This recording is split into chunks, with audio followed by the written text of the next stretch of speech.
Apa yang kamu mau kejar di dalam hidup? Kalau yang saya kejar itu sesuai dengan pola pikir yang benar, yaitu yang tunduk kepada Tuhan. Saya mau tahu kehendak Allah, saya mau tahu apa yang baik, saya mau tahu apa yang berkenan. Saya mau kejar itu. Saudara ada di jalur yang tepat.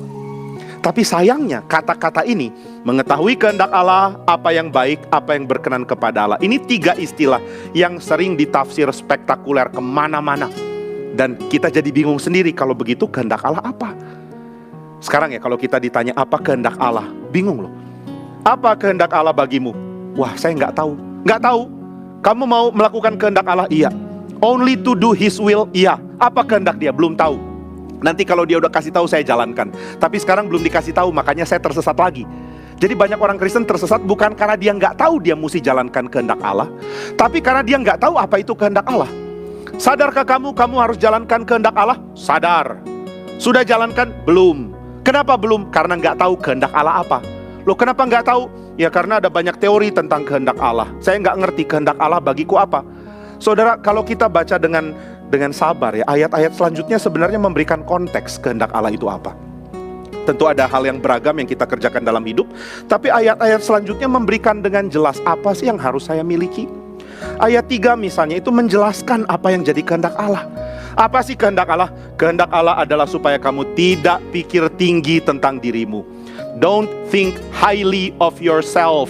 Jangan anggap dirimu penting. Ini kehendak Allah. Saya penting kok dianggap gak penting. Justru itu yang error. Kalau engkau menganggap dirimu penting, kamu tidak akan menyiapkan dirimu supaya cocok di dalam hidup berkomunitas. Manusia sedang dilatih oleh Tuhan untuk cocok masuk di dalam kehidupan komunal. Kita ini lagi disetting sama Tuhan supaya compatible dengan kehidupan komunal. Nggak ada glory, nggak ada kemuliaan di dalam kehidupan individual yang nggak peduli orang lain. Nggak ada kemuliaan sama sekali. Nah itu sebabnya di dalam ayat yang ketiga ditekankan, kamu mau tahu kehendak Allah? Ubah pikiran ya. Sekarang kamu diperbarui pikirannya. Oke, saya sudah diperbarui pikirannya. Mau tahu kehendak Allah? Mau. Apa sih kehendak Allah? Jangan anggap dirimu tinggi. Jangan anggap diri tinggi, itu kehendak Allah. Ya. Kenapa ya Tuhan gak mau saya anggap diri saya tinggi? Karena ketika engkau menganggap dirimu tinggi, sulit bagimu untuk punya jiwa pelayanan. Ini yang akan dinyatakan di dalam ayat yang ke-6, 7, dan 8. Lalu kalau engkau sulit punya jiwa pelayanan, engkau akan sulit mengasihi. Saudara, ini prinsip penting ya. Apa yang engkau kerjakan di dalam hidupmu bagi orang lain, itu yang akan jadi pengertian kasih di dalam ayat yang ke-9 dan seterusnya. Jadi Paulus sedang memberikan argumen yang terus nyambung. Kamu jangan sama dengan dunia.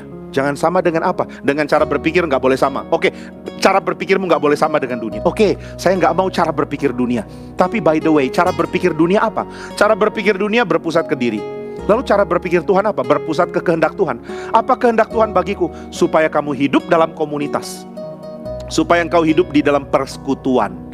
Ingat ya, di dalam prinsip dari Westminster Confession of Faith, saya pernah bagikan bahwa setiap orang yang diselamatkan mempunyai keyakinan akan keselamatan, sukacita diselamatkan, pergumulan dan kekuatan bergumul setelah diselamatkan hanya di dalam gereja.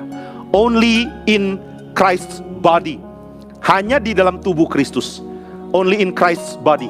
Ketika saudara ada di dalam tubuh Kristus, in His body, saudara baru bisa mendalami, mengerti, menikmati, dan dapat kekuatan dari janji Tuhan.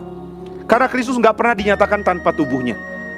Ada yang mengatakan, menafsirkan dari Yohanes pasal 14 dan 16, Kristus tidak pernah ingin orang lihat ke surga dan mengatakan, aku mau merenungkan tentang Tuhan di sana, tanpa juga lihat ke bumi dan merenungkan tentang Tuhan di sini. Tuhan ada di sana dan di sini. Di sorga ada Kristus yang adalah kepala dari gereja, sedang bertakhta di situ. Di bumi ada gereja yang adalah tubuh Kristus yang sedang bergumul di dunia. Dua-dua harus satu. Orang mengaku cinta Kristus tapi tidak mengakui the body of Christ, dia tidak mungkin dianggap orang Kristen sejati. Orang cinta tubuh Kristus, sesama orang Kristen, tapi tidak pernah mau cinta Tuhan, dia nggak mungkin punya cinta yang tulus, dan dia tidak mungkin punya arah yang benar di dalam kekristenannya. Orang Kristen harus mencintai Christ as the head, Kristus sebagai kepala, and Christ's body, tubuh Kristus yang ada di dunia ini. Maka inilah yang sedang ditekankan di dalam Roma pasal yang ketiga.